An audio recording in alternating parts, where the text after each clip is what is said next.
যুক্তরাষ্ট্রের অভিবাসন নীতি পরিবর্তনের দাবি জানিয়েছেন দেশটির ভাইস প্রেসিডেন্ট জে.ডি. ভ্যান্স। তিনি বলেছেন, গ্রিন কার্ড থাকলেই কারো অনির্দিষ্টকালের জন্য আমেরিকায় থাকার অধিকার নেই। এর আগে president Donald Trump gold card চালুর চিন্তার কথা জানিয়েছিলেন।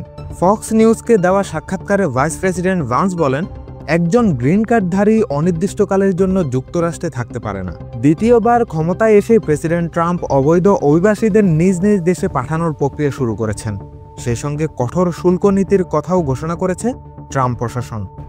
শুধু তাই নয়, আমেরিকায় জন্মগত নাগরিকত্ব আইন বদল নিয়ে আইনি লড়াই চালাচ্ছেন ট্রাম্প। সেই আবহেই আমেরিকার অভিবাসন নীতিতে বড় বদলের পরিকল্পনা করেছে প্রশাসন।